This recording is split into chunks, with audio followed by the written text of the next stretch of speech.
If you follow the Pokemon community at all online, you may have seen this clip being shared around a few months ago. This obviously got a lot of attention for the combined spectacle of seeing two full odds shinies at the same time and then immediately losing them while resetting on autopilot. After all, the odds of finding two shinies back to back is 8,192 squared, or 1 in 67 million. The only problem is that this isn't actually what happened here, and this is not as rare as they wanted you to think it is. This was actually the same shiny. Shiny hunting is a very interesting aspect of Pokemon, because it's an entire community that has been built around game mechanics that are never outright explained to you as the player. If you went into this series completely blind, there's a good chance you could play through the entire game, complete the Pokédex, and then receive the shiny charm without having any idea what it's for. As a kid, I played through Fire Red twice, followed by Diamond, Platinum, and Soul Silver before finally seeing my first random shiny in Pokemon Black. And without the internet to back it up, almost everything you hear about shiny hunting could easily be mistaken for a playground rumour. Because why would you ever think to reset your game in front of Articuno 8,000 times and expect it to be a slightly different colour? As a result, there are a lot of small misconceptions or mistakes that can be made when it comes to shiny hunting. And with a gradual increase in the popularity of older generation shiny hunting, a lot of people seem to be jumping into these hunts without realising they're doing something wrong, especially when it comes to Emerald. Undoubtedly one of the most popular Pokemon games of all time, but also the most notorious for its RNG related quirks. And in this video, I want to quickly explain two very common shiny hunting mistakes that can be done in these games. For the purpose of shiny hunting, you don't need to fully comprehend how the game's RNG code works. All you need to know is how it's supposed to work and when it doesn't. And with those two things in mind, you can understand what steps you need to take in order to avoid the broken aspects of it. For the most part, shiny hunting does work as intended. You can run around in the grass and there is still the expected 1 in 8,192 chance that you'll see a shiny. But there are a few very popular hunting targets that could be literally impossible if you try hunting in the way you'd normally expect. If you're playing on real hardware, there's a good chance you've seen this message before when booting up an old copy of Ruby, Sapphire, or Emerald. These games make you set the current time of day when you first start your save file so that certain events can happen in accordance with real time. Since Generation 4, this has been done using the system's internal date and time settings, but since the Game Boy doesn't have this, each cartridge has a small button cell battery inside of it, which is used exclusively to keep an internal clock running while the game is powered off. This clock manages several time-based events like the tide in Shoal Cave or the growth of berries that you've planted, but it also works as a randomizer for the game's RNG. When the game boots up, it takes information from the internal clock and then scrambles it through a set of calculations to generate what is known as a seed, which then creates the constantly changing string of numbers it will pull information from whenever it has to decide something random, such as what Pokemon you'll encounter, whether a move will hit or miss, or if a Pokemon is going to be shiny. And if the internal battery has run out of power, that means the RNG seed is no longer being randomized, and everything random that happens in your game is no longer truly random. In most scenarios, this isn't going to be that noticeable, as the RNG information is changing 60 times every second, meaning that in order to notice the effects, you would have to be doing the exact same things at the exact same time within a 60th of a second. So for the average player, this lack of true randomness isn't going to have any noticeable effect on the gameplay. But if you're shiny hunting something that requires resetting your game, for example, that's precisely when it becomes a problem. When you reset your game, the random number generator also resets and starts again from the beginning, and naturally you're going to be taking roughly the same amount of time to encounter the target Pokemon after each reset, meaning the RNG will have advanced to around the same place each time, and thus generating the same Pokemon. This can be easily observed with Wild Spinder. As RNG is used to determine the pattern of its spots, you can try resetting the game and then encountering Spinder by using Sweet Scent. If you can do it with consistent timing, you'll notice the exact same patterns appearing, something that would normally be a 1 in 4 billion chance if the game was truly randomizing each encounter. And if I run 4 copies of Emerald at the same time, reset them all at once, and use Sweet Scent to get a random encounter at the exact same time, I'm going to see 4 perfectly identical Spinders, the odds of which would be otherwise astronomical. In effect, this means that you could do 100,000 starter resets and only have seen a couple hundred unique Torchics, all of which would never be shiny if they weren't shiny the first time. The only way to start seeing new ones would be to gradually increase the amount of time you wait between resetting and then choosing your starter, as each second from the moment you reset the game will only have 60 different possible Torchics in it.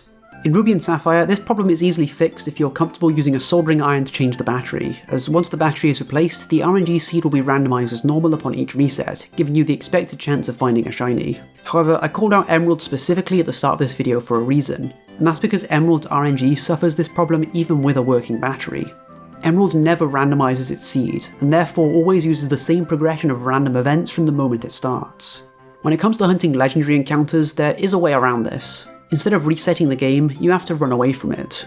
This will cause it to disappear, but leaving the area and coming back will respawn it, allowing you to encounter it again without resetting the game. And while it does ruin the immersion a little bit, this is not the same legendary you encountered before, as it will generate all of its stats as if it was a new encounter, including a newly rolled chance of being a shiny. If you want to be 100% certain that you're never encountering the same legendary twice, you'd have to keep the game running whenever you're taking breaks. But as long as you're hunting in decently long sessions, I don't think resetting is a very big deal, as the small deviations in how long each reset takes means you'll inevitably be checking encounters at different intervals than before. If you're willing to take a detour into Lily Cove Museum at the start of your hunting session, for some bizarre reason it's actually possible to re-randomize the RNG by looking at a painting of your contest winners. This generates a brand new seed and an entirely new set of potential encounters based on the exact frame you look at it. I genuinely don't have an explanation for why the game does this.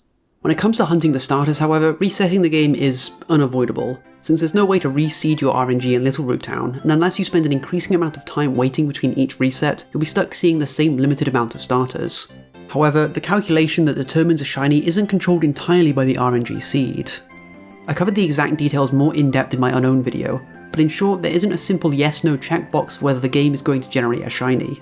For every Pokemon, it generates something called the personality value, and this value is then compared to your trainer ID and secret ID, which are generated when you first start your save file. If this calculation produces a certain number, the Pokemon will then be shiny. This means that while you will always see a finite range of personality values when resetting for starters, you can then randomize their chance of being shiny by fully restarting the game and obtaining a new trainer ID. Although since the trainer ID is also a randomly generated number that is affected by the seed, you'll have to keep track of them to make sure you aren't getting the same trainer IDs over and over again. Most people who've hunted in Emerald with this method recommend restarting and changing your trainer ID after 100 or so resets to minimize the amount of repeat starters you're seeing. This also means that if you happen to see the uncatchable shiny Poochyena or Zigzagoon, you'll know that there is a shiny personality value obtainable with your current trainer ID if you wait a little bit longer before selecting your starter. Although it might be debatable if this is really in the spirit of shiny hunting, or if it falls more into the realm of RNG manipulation. In the same vein, this is also the second common mistake people make, and where the Treecko hunt went wrong. Hunting with multiple games at the same time is a common method of making a hunt go faster. Some argue that this is also not in the spirit of full odds shiny hunting, as while it's technically not increasing the shiny odds, it is increasing the number of encounters you see, and thus reducing the expected time of the shiny hunt. With 2 consoles, you're statistically halving the average time it'll take to find a shiny, and with 4 you're reducing it by 75%, but that's an entirely different topic. The problem with multi-hunting is that if you're doing it wrong, you aren't actually increasing your chance of finding a shiny at all. For people who want to speed up their shiny hunt without buying multiple copies or consoles, they will often just take their one save file and open it multiple times in an emulator as a shortcut, which is precisely what this guy did. But now they're doing resets with multiple games that have the same trainer ID, and by controlling each game at the exact same time, resetting them together and making the same inputs at the exact same moment across all 4 games, there's a good chance they're encountering the exact same Pokemon in each one, much like the Spinder example I used earlier. This of course entirely defeats the purpose of hunting in multiple games. In terms of your chance of finding a shiny, this is effectively no different than just playing a single game and having it broadcast to multiple different screens. Sure, you'll get to catch multiple copies of the shiny when you do find it, but it's going to take you just as long as it would have taken to hunt it on a single console. The only reason they saw 2 shiny Treecko instead of all 4 is likely just due to input lag or some other small desync that changed the initial seed or input on the first 2 games. If this desync was consistent, that still means they were only seeing half as many unique Treecko as they thought they were, and in a worst case scenario, they were potentially seeing the same Treecko 4 times on most resets.